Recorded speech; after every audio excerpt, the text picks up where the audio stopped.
everybody, welcome back to the Hilltop Pillbox here in the Abbotsford, British Columbia, Canada. And it's been a while, but finally got a little bit of time here. We got May long weekend up here in Canada. This is basically, fishing season is starting everywhere. People go camping and whatnot, and we get we get Monday off at school. Kids also got Friday off because we had Pro D going on, but we got to go to work, so good for us. But hey, good news. My Bloodbath deck arrived just a couple days ago, and now I got some time to make a video on them. If you're not familiar with the Bloodbath deck, Siredblood, head over to his channel here, and he's got links, I believe, there to find these things. Here, I'm going to explain what the deck is. But this is the deck that kind of drove the last game that I played, the one on YouTube. Which was a fabulous game, and there's a lot to the game that was brand new to me, and I kept asking for help and advice and all the rest as I went from the guys that knew more than I did. But Sired's done just a great job here of putting together it's a beautiful deck of cards. You can see some of the artwork here. It's a lot of great photos in there, and just everything's color coded. Right, just they really pop. They're really, really nice, and so I'm just going to tell you a few things about them, and away we go. So, with each of the Axis and Allies iterations, there's different politics and economics and whatnot that go on. So he's got that all spelled out here. We'll just take Italy because I got to play Italy last time. So you got your political situation. It tells you who you begin the war with, and what happens if you lose Rome. I'm not going to read through all that. And then you get all the national objectives, what they're worth, so it's very, very clearly stated per territory if Italy controls these, so you can get up to 6 for that one. Per territory, this is for the Horn of Africa there, and it's one that I was able to cash in on a couple of times with the Italians, so I like that one. Some more stuff here. And so just really plain and simple language, and again, they're good quality cards. They're not flimsy. They're really good. So so he's got everything for all the different countries. All right, even China gets some love there. UK, Anzac, and Canada have a political situation that's very similar, of course. I'm not sure about Australia and New Zealand, but Canada was still considered pretty much a dominion of Great Britain until '82. We repatriated the Constitution. So, but Canada, as you can see here, has a little bit of a shout out there, and you'll notice that it's using the old Canadian ensign. It's not the maple leaf. So good on Sired for picking up on that. And the French, who we know they have some little bit of punch there if Paris gets liberated. The other thing is we have 2 breakthrough development charts, and these are very easily laid out. Now the way they do research in this is that it's secret. You don't tell anybody what you're researching until you go to utilize it, and so you try to research it, and you with a dice roll, and you try to basically get one of these developments. Now, I think when you do this, you can also choose just to play it normally. But I think with the Siredblood rules, you keep it all a secret. Also, he's coming up with a rule book, which is going to be ready to go to the printer soon, from what I've been told. So that'll be cool, and that'll be a good partner for this. This is what it's all about. It's about the Axis victory scorecard. There is no Allied victory scorecard. The Allied victory is in denying the Axis all of these things. So essentially, it really depends on the number of rounds you're going to play. So 8, 9, or 10 rounds, 12, 13, or 14 points. So the longer it goes, the more points the Axis are supposed to get. Now in our game, we were definitely on the downward trend. By that round, I think if it would have gone 9 or 10 rounds, we probably wouldn't have had much hope of winning that game. So I think 8 was a perfect number for us. Then he's got all the things with unit stats, the return sequence, combined arms. And we know most of these, but there are some additions in the Bloodbath rule. If we look at the transports, especially, 2 transports together means all of a sudden they defend at 1. Alright. And, yeah, it's pretty cool. Really like it. Yeah, it's just really good stuff. Anyway, all of these things too about how each of these different rules plays out. All right, and so you take a look at Railway and how Railway works, and we use those in our game. It's all very plainly written out. I'm not going to go through all of these right now. Hey, Sired, if you want me to do that, let me know and I'll go through them all. But the neat thing is that so you have this part of the deck here, and all the cards are numbered up. There's 90 cards. Oh, excuse me, I got the hiccups. There's 90 cards, and the 90 cards include all of these. This is one set of all these. But then it also includes 2 sets of all that you see here. Alright, so you can put one set on one side of the map and then one set on the other. Or the Allies can have a set and the Axis can have a set, and you can refer to them in secret without saying, hey, hand me that. And, asking people, what's that Mediterranean one again? And you don't have to show your hand that way. So there you go. That's Sired's Bloodbath deck. It's, I think it's 21 bucks. And shipping's pretty cheap, if not free, depending on where you live and how much you spend, I think. But I got mine lickety-split. I ordered mine, and up here in Canada, I had it shipped to I had it shipped here. I had it shipped right to my house here in Canada. And it was less than a week. So I think that's pretty cool. And for 20 bucks now, I have a great rule set to really spice up my Axis and Allies G40 games. So thanks a lot, Sired, for doing that.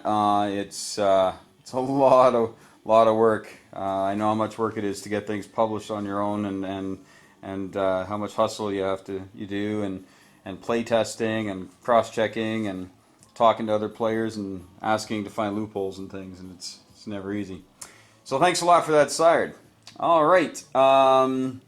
Hopefully I can do another game of that soon, and whether it's via YouTube or just with some buddies, I'm looking forward to putting all this stuff into play. But a really good deal. It just enhances your game. It's like buying a whole new game for 20 bucks. So go for it. Go for it, people. It's money well spent. Money well spent. All right, on to something else here. I'm just going to do a quick video of the game that Red Martian sent me. And I've made a couple of changes here and there with his blessing. He said, hey, change whatever you want, mess things up a little bit. This is the 1955 setup of the G40 map, and I've added a few things just for flavor. These are not the stuff that I'm gonna really I'm gonna show you that aren't his ideas. They're just mine, and I've never played them, so I have no idea if they break the game or if they enhance the game, and I guess we'll find out after a few play tests. But for the most part, this is his setup. A couple of notable things: you'll see multinational groupings here in Europe, because of course that was the order of the day during the Cold War. And we're also going to see that the Soviets do have a bit of a presence out here. This is before Noriega got in there, I guess. Speaking about over there in Central America. We've got the Russians have a presence, of course, here. Israel's not a deal yet, so there might be something in the offing for that. But essentially it's East versus West, so you have the Soviet Union and China versus the world. And China is long on people and short on tech. And Russia's got the Soviet Union, I should say, has a really good balance of everything, but a lot of men, of course. Plus, it's hard to get to their money because, as multinational goes, they defend really well, but attacking, you can, of course, only attack with your national color, right? So, it's hard. It's going to be difficult. I think in this game the defense is going to be the order of the day for the West. got to be careful not to say the Axis and the Allies in this game. It's West versus East, right? Warsaw Pact and the Free World, I guess, is what you want to say. Not even NATO, because NATO is just a North Atlantic Treaty Organization. And of course, you've got India, and you've got Australia, New Zealand. All right, so lots of different things going on. But let's just take a look here. Essentially, we've introduced some things here, or he has. I'll just say that Red Martian has. So he's got a nuclear missile there and a stockpile of nuclear weapons. And I've put a missile into Cuba here, into the West Indies, because that's on his setup, as well as a factory. Now, the factory, obviously, there's games that are historically based and games that are meant for fun. This has a little bit of both, but if we did it historically based, there'd be really nothing at all the Russians and Soviets could do to stop America from taking all of this, and it would be very difficult for the West to secure Middle East oil, because the Soviets can just pound down here. So there has to be some political intrigue in here of some sort, or it'll be a very, very quick game. I think it'll turn into a, Warsaw Pact will take over the middle of the board. Europe will stay European, and North America will be a fortress to itself. But of course, Cold War was not a shooting war per se. Now there are a lot of proxy wars that go on. I'll explain those to you. Essentially, you have these places around, and I've put little United Nations symbols here, as you can see. But you can, demark them any way you want. But essentially, there's a number of them, and not all the ones that I've marked are this under his rule set. But essentially, the Warsaw Pact and NATO or the West, are able to add units to these places until they get to a prescribed point, and then there's a little battle. You just have a little battle, and whoever wins wins. So, if the Soviets start putting stuff into Persia, well, the Allies need to reply, and once they get to the level that they need, that there's enough friction, they're going to have a fight. I changed something considerably here in the setup, just to make it somewhat more historically accurate. It's still very playable. So Korea, I've made almost like a strict neutral, and nobody's collecting the money from it. And there's barbed wire, minefield, tank traps, and a stack of men, and a little bit of firepower there. But it's obviously United Nations, and it's just going to hold on as best it can. And in '55, the only nation that was really in force in French Indochina was France. So I've trimmed that down just to be French. And I've given the Chinese a bunch of troops here. This is basically representing the Viet Cong that are going to come down and try to kick out the imperialist dogs from Europe, or whatever they call them. India is just India, lots of guys, not a lot to do. And the Dutch, a little resurgent, but again, not a lot of offensive punch, and not a ton of money to make a real difference in the world. Anzac's doing okay, got some stuff here. And Britain is Britain. I mean, Britain is, really a shadow of its former self as far as numbers of military go, like the number of ships they have is halved after World War II, but they still have the second largest navy in the world.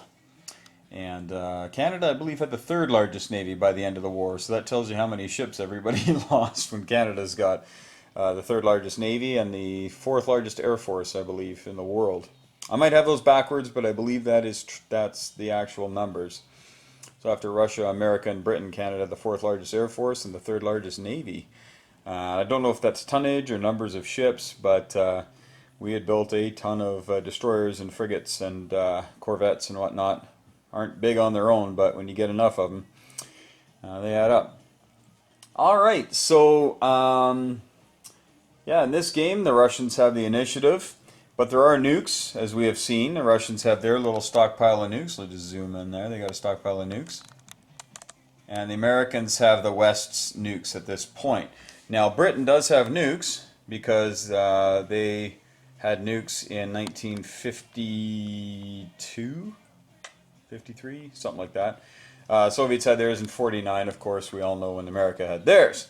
China wasn't until the 60s. India and Pakistan, I think, were in the 70s. Maybe Pakistan was in the 80s. I'm not sure. And Pakistan's not even really on here, per se. I guess they would be Eastern Persia if you were geographically going to assign them a place. So that could be one of the proxy wars there. So it's an interesting game, interesting setup. I've yet to play it, and there'd be a lot of play testing to happen to make sure that it works. Something I'm going to mention, though, are all of these resources that you see laying around. And so, in South Africa, of course, we have gold. And Saudi Arabia and Iraq, we've got some oil. And we do have oil fields in the Caucasus, so we're going to explain the difference between oil drums and an oil field. And, of course, Australia and New Zealand have sheep. A little bit of oil down here in Borneo.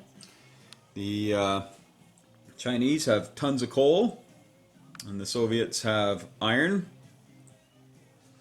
And there's some iron up in Sweden, for sure. And in Canada, we've got some coal, because massive coal deposits there, as well as in Western Canada, but I just put some there on the coast. I think that's all the natural resources I've put out there. Oh, and of course, the fish. We have fish swimming about everywhere here. Okay, so there's fish to be had in various spots around the world. See the blue fish. By the way, all of these natural resource things, they're very high quality. They're sturdy. They're not going anywhere. Like the gold is, like it's a good metal. Obviously not gold, but it's a good weight to it. The iron it's definitely solid cold metal. These are plastic or acrylic, but they're very well made. And so what I'm doing with these, and this, I am absolutely throwing this in. Red Martian had nothing to do with this, so if it's a travesty to the game, let me know, and I'll take it out. But just to kind of bring in more of an economic feel to it, because as we know, the Cold War was won due to economics, not military action. And in the 80s, it turned out that while America and the Soviet Union were spending roughly the same amount of money. I haven't looked at the stats for a while, but they're roughly the same amount of dollar value in military spending. The Americans were spending 15% of their GDP, and the Soviets were spending 50%. So just because the value of their currency was so much lower, and well, hey, communism. So I've just injected a little bit of economics into this. So essentially what this is all of these things are in places where it's not on a factory. None of these things are on factories. Even the sheep here wandered off. So essentially what you have to do is, regardless of what country you're with, what nation you're with, anything like that, if you want to use these things, it's no problem, and all you do is you have to use any kind of mechanized device. So there's different types of trucks, there's tanks, of course, and there's transport vessels, okay, so transport ships. And all you have to do is, on a non-combat move, is go to that place, and you can pick it up, and then on your next turn, because these things move too, bring it back, and it's in your factory. And by doing so, you knock the cost of anything that you're making down by 1. Okay, that's essentially all it is that, so anything that needs oil, so obviously you can't build a man and get a discount with that, but you could with any of the machinery or ships or anything. Same with the iron, the steel here, not the iron, but the steel. That's going to save you some cash. The coal's the same ideas. The coal is there to make everything cheaper, so you get to run your plants a little cheaper. So it knocks, for each resource that you bring back, it knocks $1 off the cost of the resource. Gold is useful for anything. Okay, the sheep is only good for infantry class, so it can be Marines, it can be if you're bringing in airborne troops, regular infantry, it'll knock a buck off of them as well. But the idea is that the cost then is in time and the use of your equipment. So, you know, if the Soviets do want to grab this, that's great, but then for a turn, they've got something that's outside the factory, essentially doing nothing. And it can't take part in any attack or defense because it's been earmarked to help out with transportation. Same thing with using a transport to go and get things. Now, we don't have fishing boats per se, so I decided just to use transports for that. Because essentially a transport can go out, pick up the fish in the non-com, then the next turn in the non-com, come back and drop off the fish. Okay? And that will lower the cost of infantry by 1 there in Cuba, per se, if the Soviets want to do that. Now, that fish, once it's taken, it's used. Every turn, 1 goes back. All right? Only 1, and to the original maximum amount. Okay? So with the iron there's 6. There's 3 up in Sweden. There's 6 gold here. And it's just like any units that you transport normally. So, if India wants to get some oil, they can go 1, 2, and they can pick up 2. Okay? And then on the next turn, they come back and they drop it off in the factory, and that will lower the cost of 2 units by 1. Oh, that was the thing too. It lowers the cost of each unit by 1, so you'd have to build 2 units to take advantage of that. You can't stack them, so you couldn't get, you know, let's say 5 in there, 6 in there, and then build a tank for free. It only knocks it down by 1. Now maybe someday I'll change that. We'll see how it works, but that's how these resources are going to work. And so let's say you know, once countries really get rolling and they want this oil, they take the oil, and then at the end of the turn, only 1 goes back, right? And then the next turn, maybe they take 4 more. Maybe there's a real run on oil.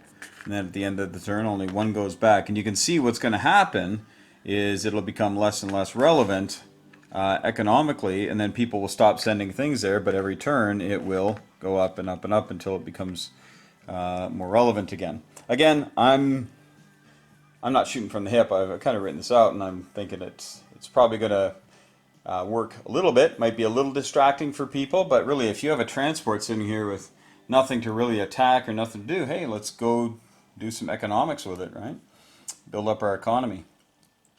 And then we have the oil fields. So we have one there, have one there, we have one there, and then of course we have good old Texas down there, and we have in Borneo, we have an oil field as well. And these oil fields, there's big debate raging about how or what they should do, but essentially I believe they should be a victory point. Whoever controls one that you didn't control at the beginning of the game, it's worth a victory point, which all seems fine and dandy because you look at this and say, oh, Russia's going to get some. The problem is you can see all these United Nations markers. Anytime you go into United Nations territory, every territory that is adjacent to that territory, you're going to roll a die. And we're using D12s in most of these games just to give more options.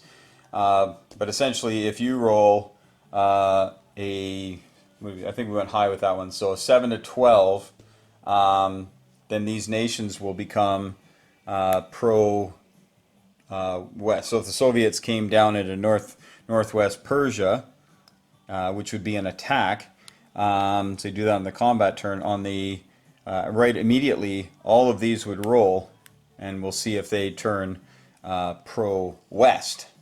And if they do, then the allotment of troops springs up. Well, I guess these guys get, like, I think they get 3 in Iraq, yeah. So that they would spring up and they'd get some free guys there. So that's pretty much it. Looks like my battery's running out here for some reason. But hopefully that gives you enough of an idea as to what this game could be.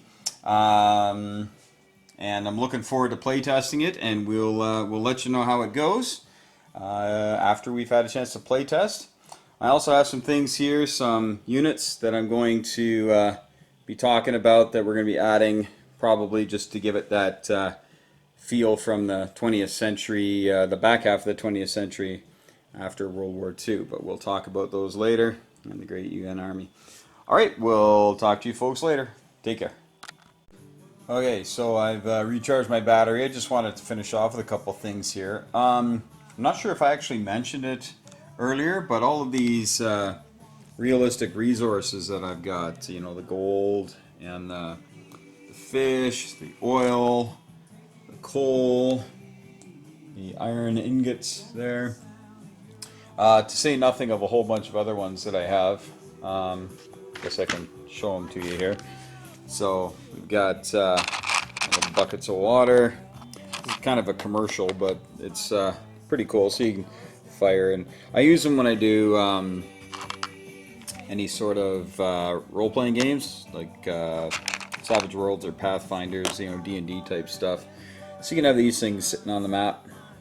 People can find, and there's, you know, treasure boxes, which are great. You know, you have a treasure. Obviously, you know, if they need to start a fire, they got to have wood. And this can, you know, represent some food, some corn, ears of corn. And let's see what else we got going on here. Of course, we got sheep, and then we gotta have the cow. Gotta have the mystery bag, whatever's in the sack. You can have that's just a bundle of cloth, and I think that's all I've got. I think I've shown you everything there. Oh, and then this one here, which is kind of like a, I don't know, whatever you want to call it. It's it can be potion, it can be wine, whatever you want to call it. So these little things, they're really great. They add so much flavor to any sort of game that you play. Hey, you know, they're even adding to the Axis and Allies world, right? So yeah, you can get them on Historical Board Gaming. They're just realistic resources, and pardon me, but I absolutely forget the name of the company that makes them. HBG just kind of carries them like they do with some other things. So head over there, and if you're interested in stuff like this, it's a great way to kind of spice up your game, and everybody likes playing with the cow, you know, so why not, eh? Alright, so back to the game here, and I was showing you some of these things here. I'm just going to go over some of them to let you know how they're utilized, and just these are just options, folks. I mean, you can make up anything you want, try it and see if it works. If it doesn't work, throw out that rule and try a different rule, right? So I think we've seen the mines before. Mines we treat similarly as they are on the board in 1914. Anybody coming in there rolls a die, and we give it a 1 out of 6. So on our maps, when we play with the big maps, it's usually a 1 or a 2 because we're using D12s. It does a hit. Still need 2 hits to kill a capital ship, but if a lone battleship snuck in there, it could be damaged, and then something else could kill it on the first round. Shipyards are a little different than naval bases. Shipyards, if you play 36, you need shipyards to create the big boats and service them. Prisoner of war camp. There's a bunch of different ways you can play these, and all these rules, by the way, for these tokens, these markers, are on Historical Board Gaming, and you just head over to their markers, HBG markers and tokens section, and look for the rules downloads, and they're all typically a page. Some of them are a couple of pages because there's a lot of variety to them. But the PAL camp, what we like doing is just taking a PAL camp and putting it into any place that you own, and it generates $1 extra representing slave labor, I guess, or PAL labor. And I guess I should leave that there. So yeah, let's just say that the French were using it, and let's say the British and the French were fighting each other like they did for 1,000 years, and the British comes in here and liberates it. The PAL camp gets destroyed, and then you just roll a d6, and a 1, well, you're essentially rolling a D3. If you roll a 1 or a 2, then you get 1 free infantry. If you roll a 3-4, you get 2 free infantry. If you roll a 5-6, you get 3 free infantry. So that kind of helps things out. So the people that typically build these are Germany and Japan, because they typically won't have a lot of problems keeping those safe. We say America can't build any POW camps until they're in the war, of course, and then there's restrictions, like Canada can only build 1 POW camp, although we did have thousands of German and Italian prisoners over here. Our POW camps, most of the prisoners they took in Europe, it didn't happen until 44. World War I was a different story, of course. Lots of prisoners over here. So, you know, Russia can build them, Germany can build them. They just try to protect them like crazy. Alright, but they do add $1 a turn to your economy. But they cost, I think we were pricing them out at, I think we were saying $5, but you could build, I think you could only build 3. And then pricing them at $10, you can build as many as you want. So, but $10, I mean, each one would have to survive. You'd have to play a 10-round game to have that money pay itself off. So, minefield, pretty simple. Anything going in it acts just like mines, except for infantry coming in. And then we also have the tank traps and whatnot. I'll just head over here to Korea. So you see you got a barbed wire, and you roll a D6, and that many infantry can't make it into the battle. They're kept out of the battle. So if somebody attacks you with just tanks and aircraft, well, you're kind of out of luck. And we do play it stops artillery as well, because some guys are just cheeky and won't build any infantry then. So infantry and artillery are blocked by barbed wire. The tank trap, any tanks that come in can't take part in the battle. If you lose the battle, the tanks are destroyed. If you win the battle, the tanks are used again the next round. And the minefield is roll a d6, and that many infantry are destroyed outright. So, as you can see, Korea is going to be a problem. If you play already 36 or any other graduated type building, you'll notice the building. And using that during the Cold War is very important because, hey, you remember what happened in Cuba when they started building all this stuff here. So that kind of tilts your hand when you're building facilities that take more than a round. So if you're going to be building a factory or anything like that, an airfield, airbase, naval ports, things like that, can take extra time. Those are good ones. Here's one of my favorites, the Spy, and I've seen lots of conversation going back and forth just recently even about how to use Spy. There's also another token that says Double Spy or Counter Agent or Counter Spy or something. And so with this little fella, we take him and you can buy him for, I think it's 5, and then you place him in any enemy capital.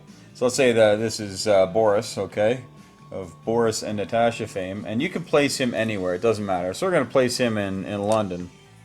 So he's in London there, and every round that he is there, he can roll a d6, and that much in IPC build is prevented from being put on the board.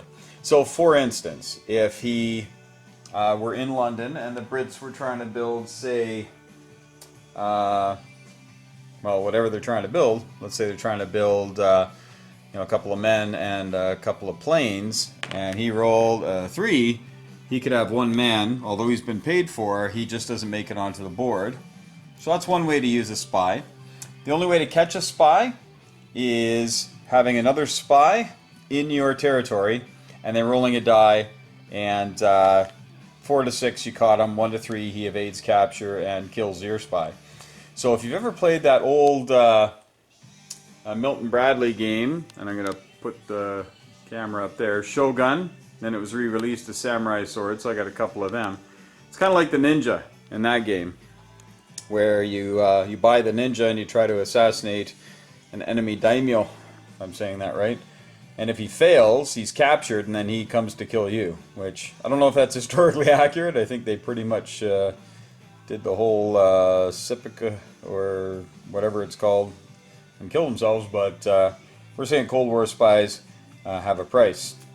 So that's one way to use them. Another way to use them is to simply have them steal technology.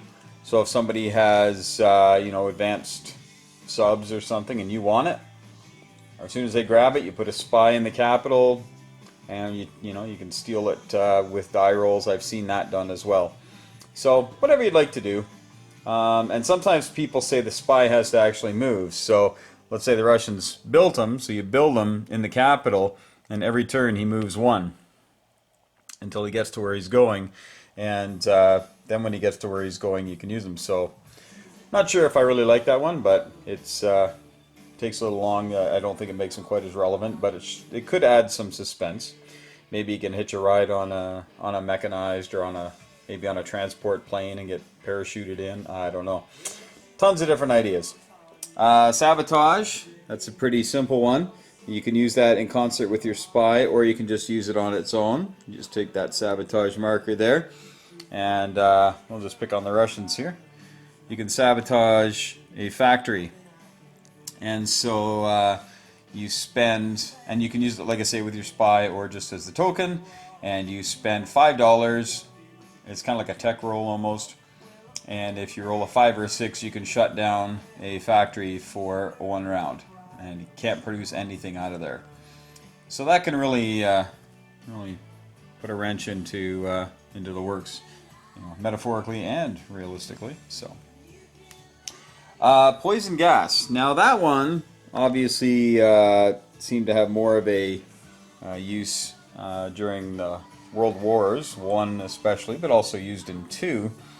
But you may remember the time when Saddam Hussein actually gassed his own village to stop the Iranian invasion.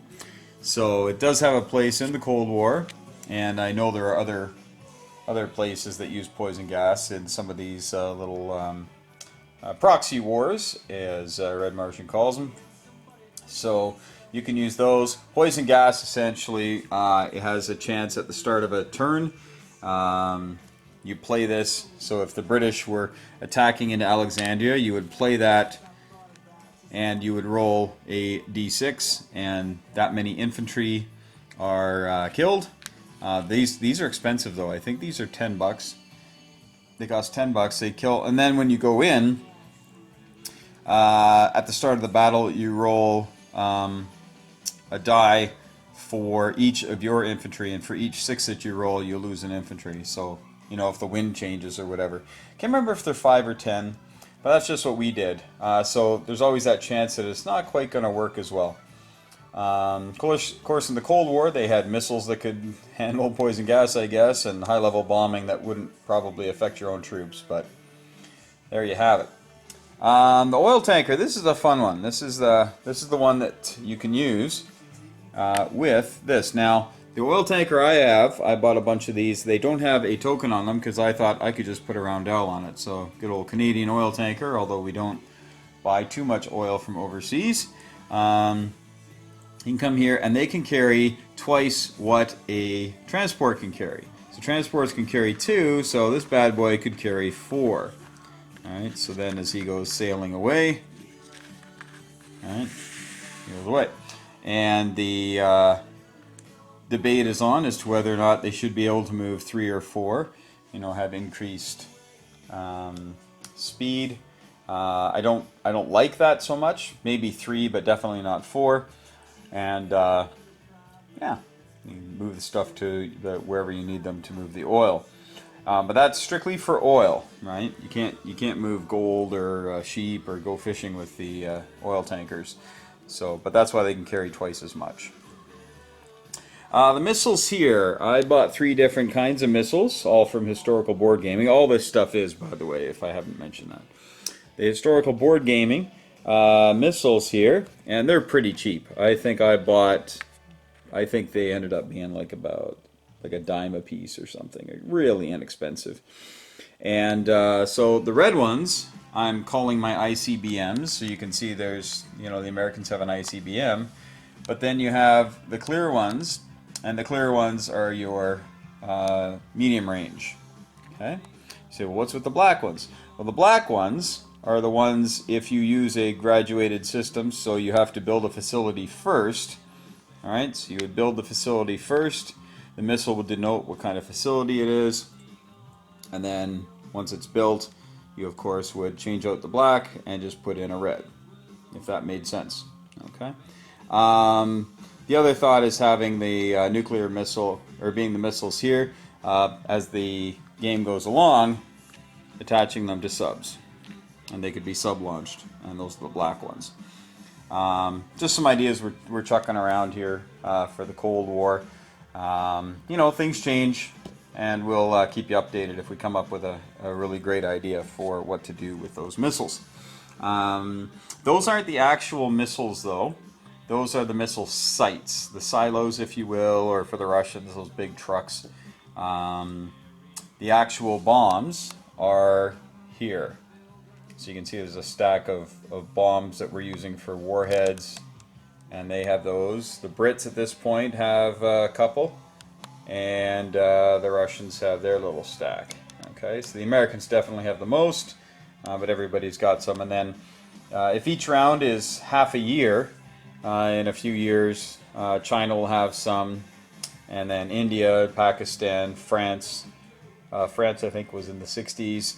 And then, of course, you can put one in Israel if you want. Israel's not on here, but just call it Transjordan. There you go. Could be a fun time. Having some nukes flying around. The air base here. Not much different. It's, I wonder if is that focusing in there? Go slowly, alright. So I think that's an F-35, but I'm not sure. I think it is.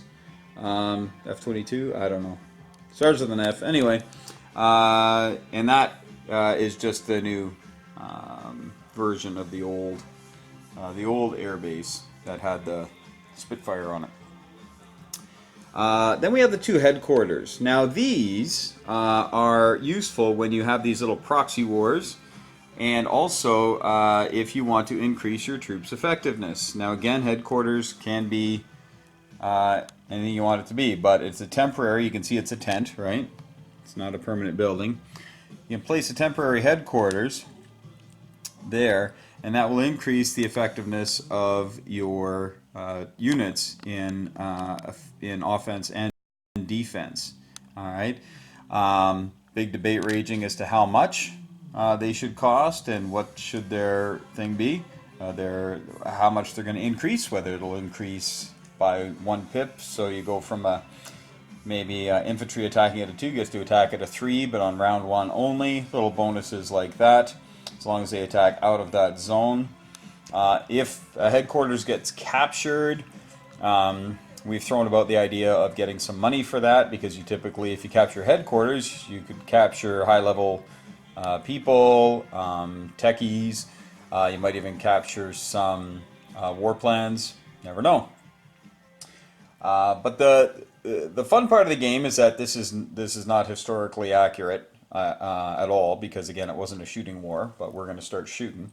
So that's kind of fun. You can take this anywhere, and you know, as we play, you know, in 1914, or we play in Global 40, we talk about, you know, the Taranto raid, or Operation Barbarossa, or Operation Torch, and we all talk about Sea Lion and, you know, Overlord and all this. But in this, you know, we don't have that. I mean, you could have the Bay of Pigs, you know, and maybe rewrite that chapter. You know, you might be able to rewrite the Suez Crisis, things like that. But you're not forced into having to do it.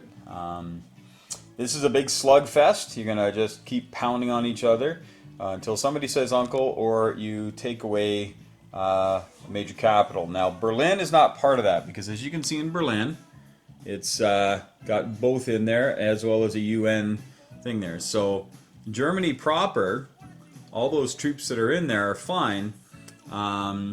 Not going to fight, and this is my little twist on it. This is not Red Martian, so don't ask him to clarify, because this is kind of my brainchild. Not sure if I really like it yet, but because Berlin and was in East Germany, but there was East and West Germany. This one here, I like to have some contested stuff here. Again, it's not enough. The Allies don't have enough, or the Allies there, I said it. The West doesn't have enough stuff to make any sort of attack against that big stack of Russian infantry and material. But they'd also be tough to dislodge by the Russians. And with the UN token in there, it's not good. Because if you attack, like I say, if you attack a UN place, anything that's adjacent, so in this case that could be Sweden because it's the next line, and it's, we'll call it adjacent, you know, so attacking that could make Sweden go to the opposite side, which really opens up the top, so got to be careful. Last thing I want to point out is the stuff for the UN Army, and the UN Army is here, and again, they have not bad equipment in many cases, they just don't have the political will to use it until they are absolutely under attack. I had some friends who served in former Yugoslavia back in the early 90s, mid-90s, and they had bullets flying around them. One guy got one in the leg, and he still couldn't shoot back. His commander told him, "Won't shoot back." His commander was, I can't remember, from Western Europe, so Dutch or Danish or French, I don't know, Swiss maybe. And basically wouldn't let them return fire because he believed that it was a misunderstanding, and so the blue helmets couldn't shoot back. My buddy's okay; he's all right, but that'd be something, you know, getting shot at and you can't return fire, and it's usually because of civilians that are in the way. And yeah, so the UN there, they peacekeeping, you know, to Lester B. Pearson was a Canadian Prime Minister, but before that he was a Foreign Affairs Minister, and that's when he came up with the idea of peacekeepers to help solve the Suez Crisis back in '56, and averted what could have been a whole bunch of problems with the whole idea of sending in a multinational force that didn't have a political agenda. And yeah, so they bring all their stuff, and it's always, you know, white, and all their equipment they paint bright white, so they're not hiding from anybody, and any kind of moonlight will light them up in the middle of the night, and they're easily identifiable as neutral. So I like using white pieces for that, and then of course the UN roundel to denote them officially. Now, all of these places will spring up with those troops, and we're also debating whether or not rolling a die. If you roll a 1, you add you know, a couple of infantry. If you roll a 2, a couple artillery. 3, a couple of tanks. 4, a couple of fighters.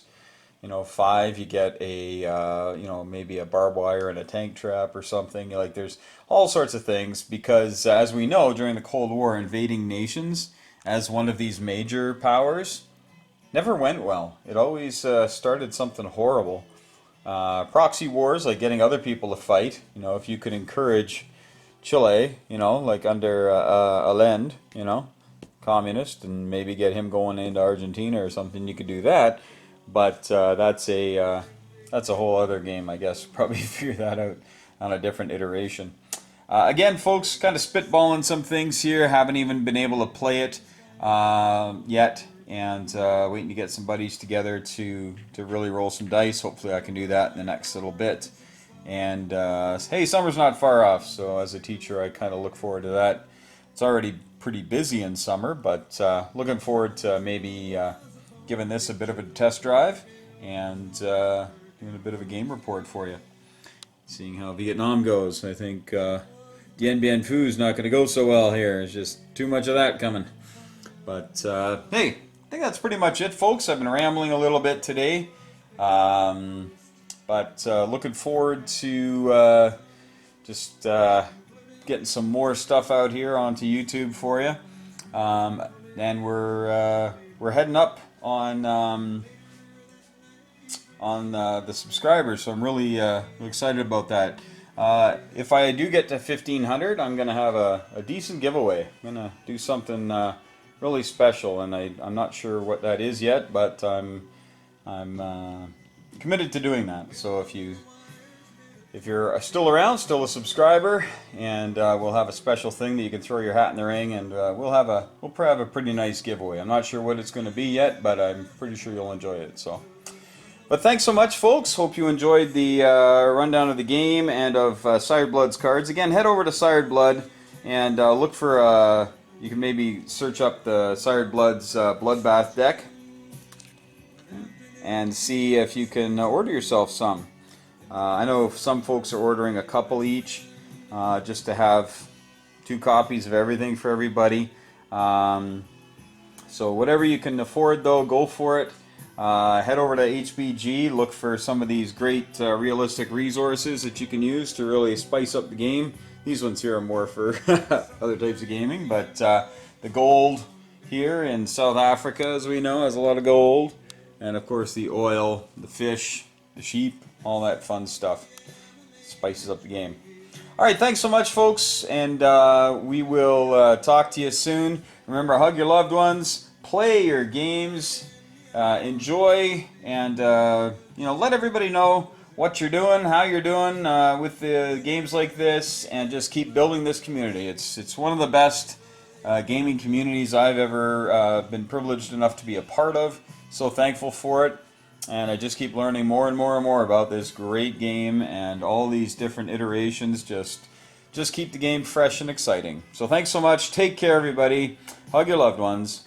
And may the dice and the sheep be with you.